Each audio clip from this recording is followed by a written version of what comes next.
So here's my little food chopper, the Toastmaster, and unfortunately it has suffered an accident. The lid broke into many pieces. And of course you need the lid in order for it to work. Now this little food chopper I've had like forever. And the problem with this, there's actually another piece in there that I need to take out. The problem with this is that this was, we won this in a raffle that was actually held at a political club meeting by my late father-in-law. So it sort of has an attachment and it works great. But the problem is the lid's broken now, so like what do I do? You know? So I want to try to fix this. I don't know if it's going to be possible, and no, fixing it is not going to include trying to glue this together. It's going to be hacked together, defeating the safeties, all that kind of good stuff. And I have some ideas. I don't know if they're going to work, but we'll find out.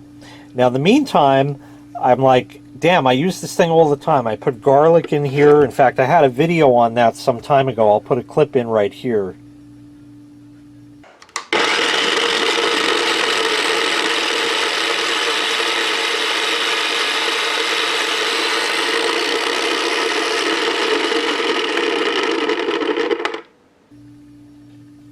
And I use this thing all the time, and it works great, so, you know, I want to try to make it work again.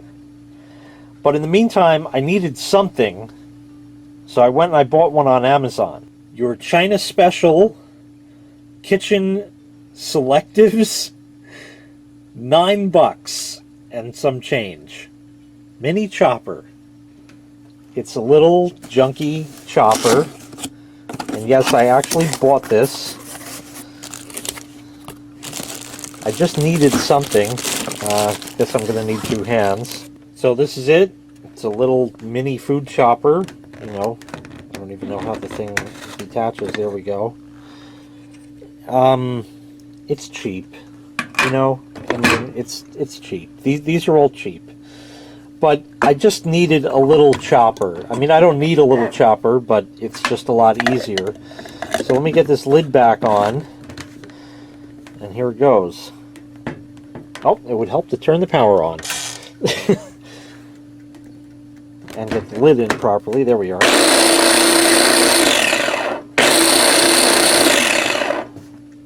Okay. Now we'll try to fix the old one. So back to the old one. I looked around the kitchen and I found this. And this lid, look at that. It'll fit. Yes, you have to hold it down, but it has another cool little feature. This has a thread on it, and when I put it on, it will sometimes actually thread in. If I get it right. There. Well, almost. Of course, now on video it's not, but there it is. And it stays. It'll hold. So I can put it on like that. I just was fumbling with it. It goes on a lot easier. You got to push it down all the way, and then it goes. And it'll fit on the machine that way. So that's all good. That's the easy part. The problem is we have to somehow get around the safety switch in here. And that is a little plastic tab that I don't know how it's all connected together in the thing and stuff. So yeah, we're gonna have to open this up and see if we can somehow disable that. Alright, I just took the screws out. We can take the bottom off. Some spillage, I guess, can be cleaned. And we have a gear train, which looks like it will come apart. I'm not sure about this gear, but I may be able to just take these screws out and go from there. Here's the motor.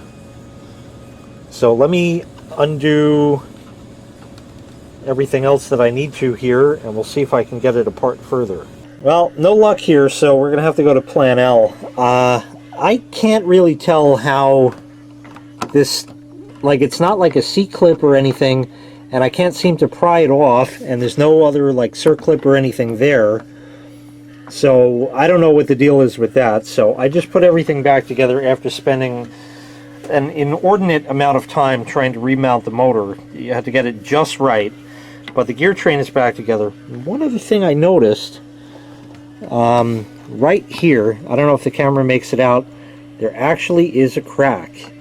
So this won't last forever.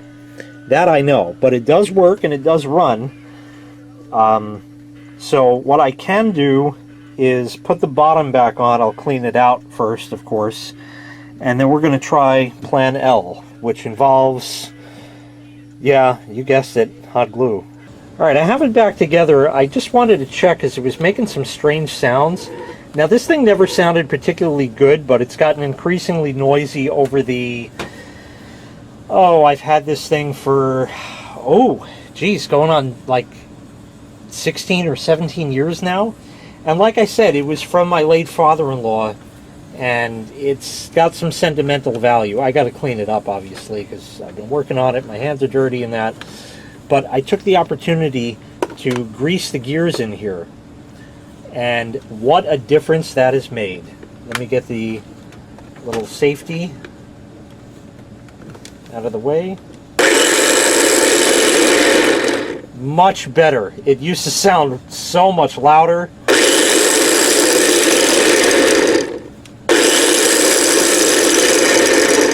So that's good. So really all we have to do, if you look right in here, is that little plastic tab. Now I would have liked to open this thing up and physically disable that, but instead that tab can move, which I don't know if I could do with the screwdriver like that. So all I have to do is slide the tab over and hold it in place and hot glue it in place. And once I do that and I let the glue dry, then I'll glue it up real good, and that will defeat the safety. And then it's as simple as putting that thing back on, and you know, the blade, and then that, and you just stick this on when you process and take it off when you don't. As it was, even with this thing, you know, when it did go on, there's no seal here, so if it was going to come up that high, it was going to spill out regardless. So it might make a little more of a mess with this because it's not an exact fit, but it covers it if you keep your hand on there. But we have one other small problem that we're going to have to take care of. And that is that if I get the bowl back on, this is old plastic, so I don't want to flex it too much. And you put the blade on. Okay. The next problem is when you go and put this on, it doesn't fit. And the reason why is because that sticks up over the top. And this cover does not have this bump out on it. So we're just going to Dremel that the fuck off.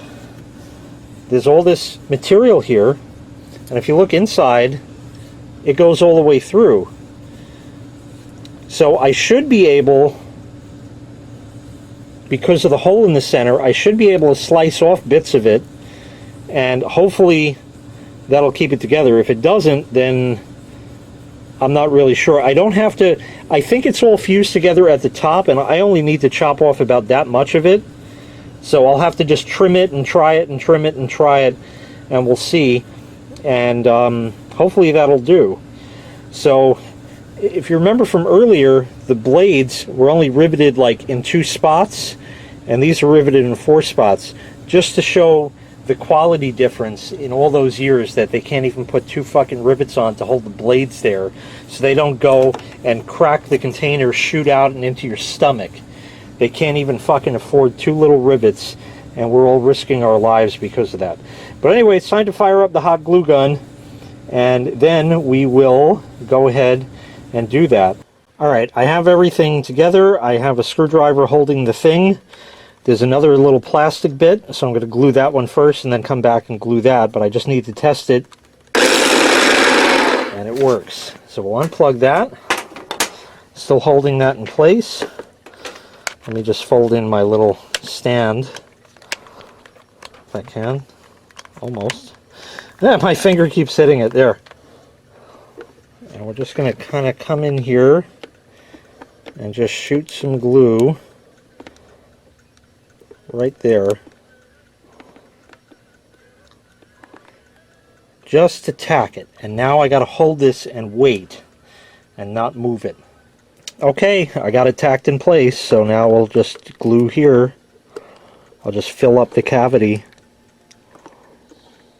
Just like that. And if the excess glue here is a problem, I can always get rid of that. And we'll leave that to dry for a bit, and then we'll test it out. Okay, we're glued up. That's it. Doesn't matter what it looks like as long as it works. Brilliant. Okay, so that's all good. You know, I'm just a little worried about cutting this and that this piece is not solid. And then, you know, it's just hollow in the middle of that right there. And it's just going to break when I do that. But I think we're just going to try dremeling that and hope for the best.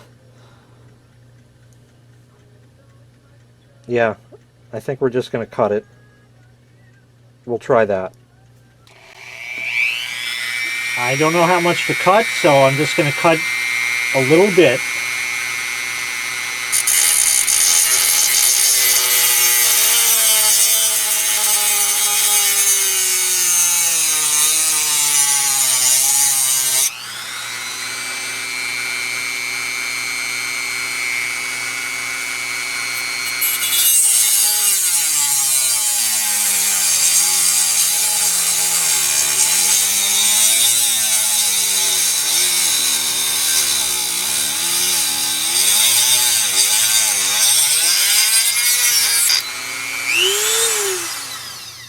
Good.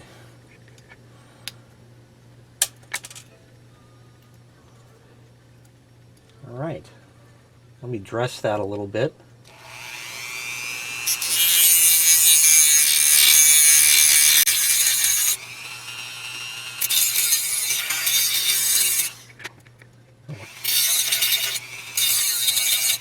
I'll clean it up later, but now we can try it.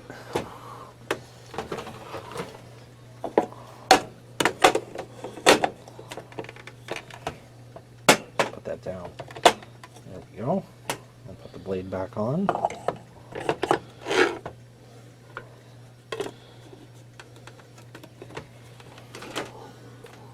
Nope, we gotta do some more because it's touching it.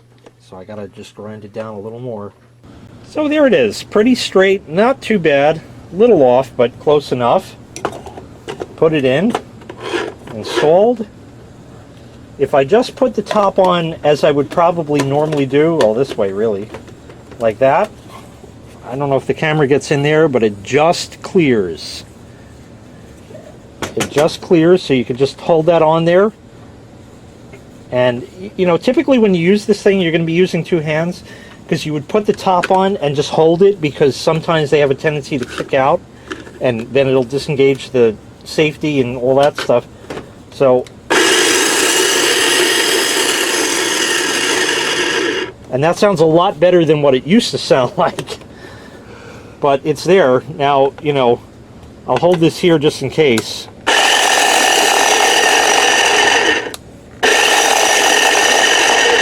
So it's all there and good, and yes, this will happily chop your fingers off if you ask it nicely enough. So yeah, don't do this. It's not a good idea. But like I said, there is some sentimental value to this, even though it's not worth anything. And if I get the cover on there actually tight, like in the thread, like that, that thing doesn't quite make it, but it's close. And even if I do that, it just clears.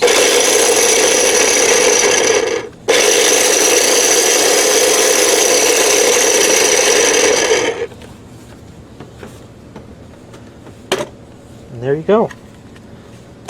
It's ghetto. It's bullshit, but it works. And I made it work again. All with nothing more than the proper hot glue, the high temperature hot glue. Low temperature is great for certain applications, but for most of what's done, high temperature is the way to go. And it's fixed. It's all good. So all I have to do is clean up my tools, give this a nice wipe down, and we're done. It's all fixed. And I can continue to use it. And I don't have to use that little China thing until the one day when either I chop my finger off, or the cover breaks and I don't have anything else, or it really doesn't work out too well, or who knows, I don't know. But it'll continue to work, as noisy as it is, and as big of a piece of crap as it is. It'll continue to work, and that is yet another kitchen appliance I saved. I saved the water cooler, which was a great save, the George Foreman grill, which also had sentimental value because it was again from my late father-in-law, and this thing was also from him. And there we go. And even the percolator that I use on Halloweenus, that the coffee ground basket was plastic and that broke, I didn't throw the thing out. I use it once a year. That also was from my father-in-law. So I'm keeping these things going as long as I possibly can. Don't do this. This will cut you. It's bad. I mean, it's not sharp much anymore because it's a lot older than it used to be, and I'm sure it wasn't quality when it was new. This, I think, was like a $12 or $15 chopper back in the day. But it works. We're good. And I'm happy I was able to save it. So thank you for watching. Make sure you hit like. Make sure you hit subscribe. And take care. We'll see you next time. Bye-bye.